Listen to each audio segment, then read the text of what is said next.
Recondo.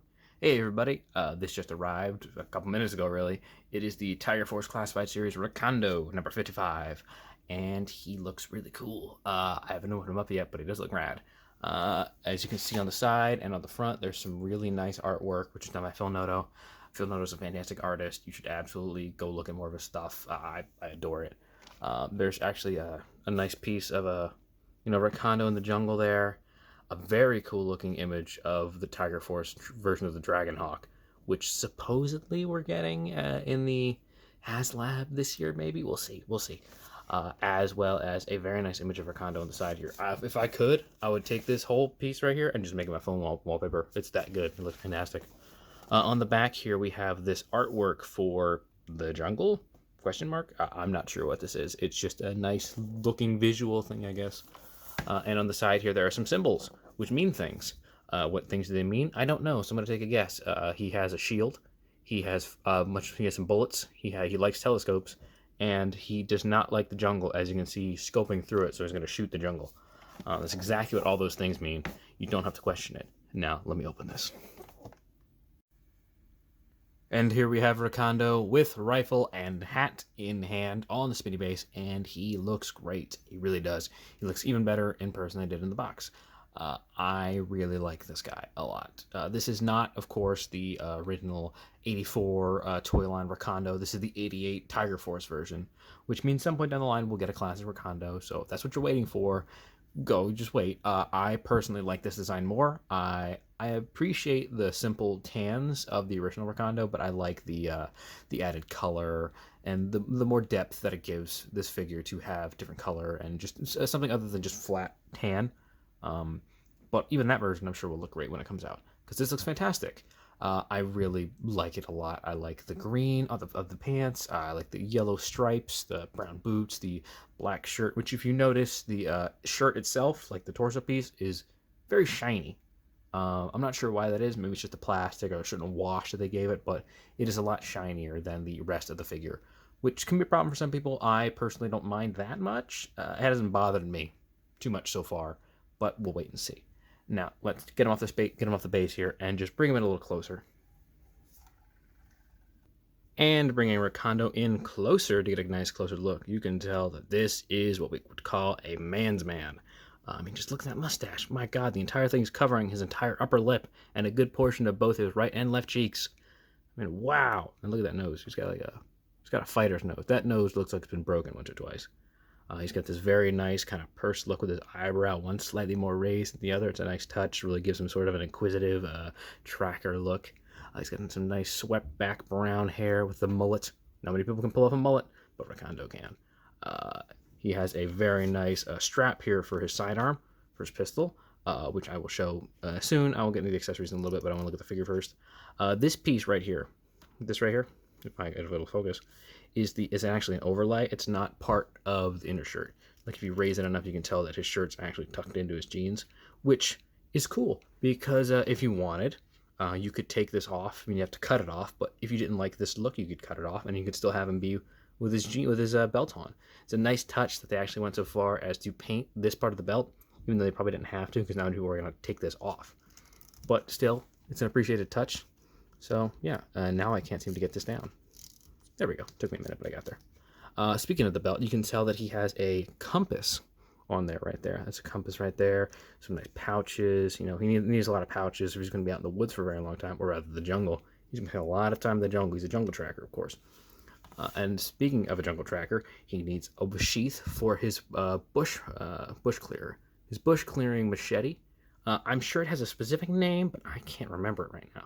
I might remember by the time I get to like getting the close look at the accessories, but you can tell that this is a very nice leather belt, or not belt, strap for it. You can tell because it got some indentations there. It's obviously not real leather, it's plastic, but it's made to look like leather, and that's an appreciative touch.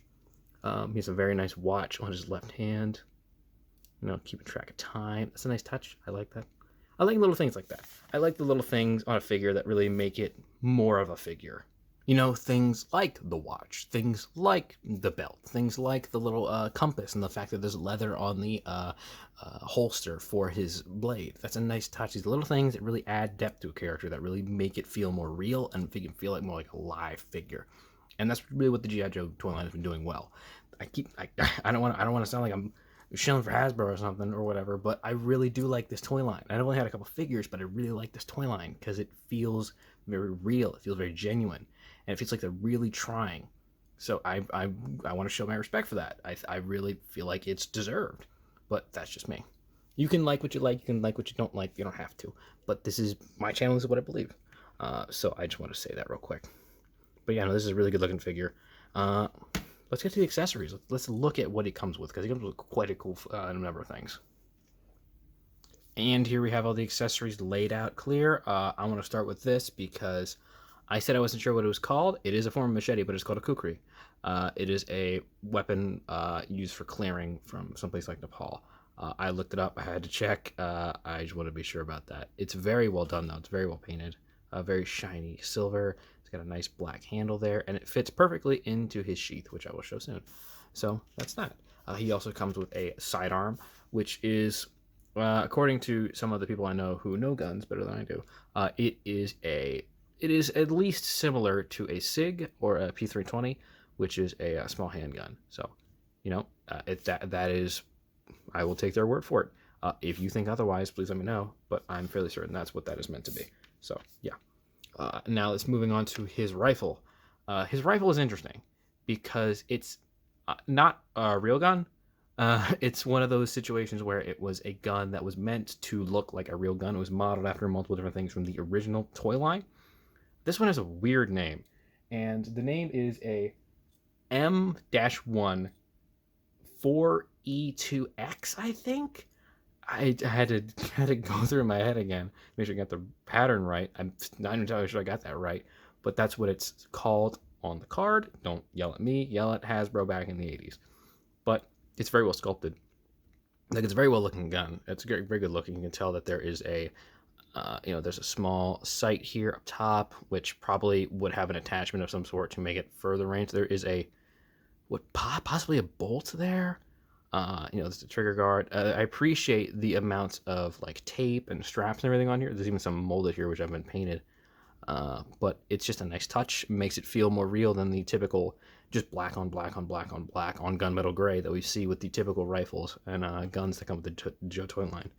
But that's not it. He also has a magazine, which can insert into the rifle right here. Just gotta make sure you get in there right. Is that the right order? Might be the other way. Let's see. There's a specific way to put it in. Yes, this is the specific way to put it in. And it locks in there, and now it's loaded. It looks really good in his hands. It's definitely not the best looking gun they've put out. I still think the one that came with Spirit is probably the best looking one. That just is fantastic. But yeah, this is the gun that comes with. Now, onto the other two accessories. Let's start with his hat, with his very iconic hat, which looks very nice. It's a nice blue color, like a nice dark blue color with a twinge of brown to give it like some sort of, not leather, but sort of a strap around it, which, gives more depth, gives it more detail. There's some little pins here, right here, little holes, which would be used to connect to the rest of the hat to fold it all the way up. Yeah, I'm not entirely sure the reason why one half of the hat is up when the other half is not. It might have some sort of benefit, but I wouldn't know. I'd appreciate if someone would let me know. I'd love to hear the reason why this could be better than just having it both sides down or both sides up. It's an Australian sort of thing, from what I've seen. I could be wrong, but please let me know if you do know the reason for why a hat would be up like this. Now, he also comes with a backpack, and I like the way the backpack looks a lot.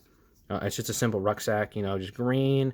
There is some nice sculpt work in here to show that there is a canteen there, some extra straps here, just very simple, nothing fancy. There's a nice bedroll here, or at least what I presume to be a bedroll up top here for camping, and it looks good. You don't ask for much, they don't give you much, it's fine. There might even be an extra magazine there, I'm not sure, but just more look at it, more like it. It's nice. I appreciate the sculpt work and the detail work.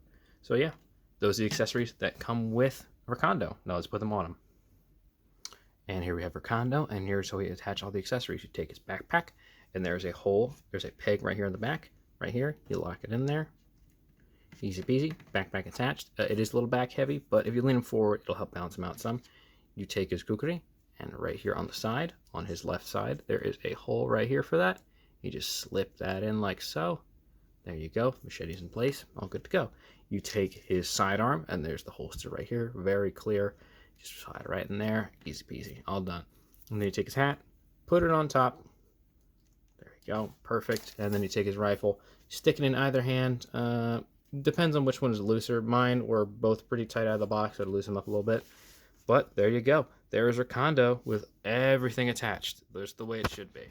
Now let's talk about the articulation that comes with Recondo. He can look down so far. He can look up so far. There's a hinge down here at the lower, like the base of the neck, which can get him down, look a little farther, not back much farther because of the fact that he has a mullet and there is a collar right here. So that's about it. He has butterfly joints on the insides of both his arms, which allow him to go about that far back, about that far forward, tight joints. Full rotation there, rotation by swivel at the bicep, double jointed, pinless elbows, very nice. Both hands, by the way, go on a hinge of up and down. Careful that I thought that one hand was not, and I don't want to mess it up, so just be careful about that. He can ab crunch down that far.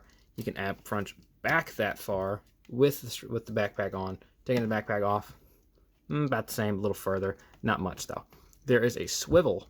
There's a ball joint at the lower body here, which is kind of hard to access because everything on him, including this piece right here, so the ball joint is not super accessible, which is a shame. But I don't really think I need it that much for him. But if you want to, like I said, you can take this off and have full range of motion. It's entirely up to you. He can kick forward so far. He can kick back, not so far. Can he kick his own butt? Oh, not really. No, I don't have the ability to. And like all these Joe figures, they have drop down hips, which allows a little bit more range of motion if you want, but I don't really think it does that much. There's a swivel at the upper thigh, which gets caught here, so it's really hard to get it. It's a tight joint right here on mine, at least. But yeah, there's that. There's a swivel at the thigh, or the lower upper calf. I always get those joints wrong. And there's a forward-facing pin and a rocker for his feet. So yeah, there is Recondo's articulation. Now, here we have a size comparison between two other Joes. We have Stalker on his right, and we have Sergeant Slaughter on his left. The Sarge is, of course, much taller than him. He should be. He's a big guy. Stalker is about the same size. I have to assume that's because they have generally the same shape of body mold.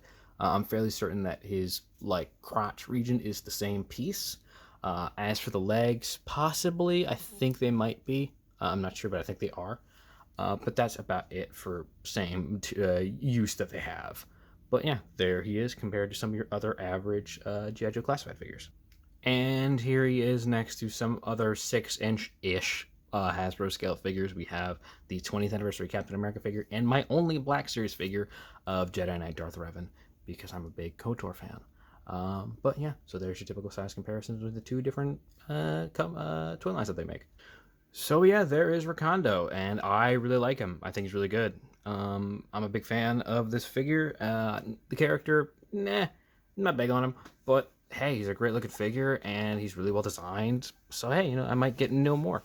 But yeah, thanks very much for sticking to the end of this. I hope you enjoyed it. Thanks, all of you, so much for the incredible positive feedback you gave me on the Spirit review. Still my highest doing video. I can't believe that. It's sitting at 2,000 views now. So yeah, if you want more Joe stuff, yeah, do that again for this one.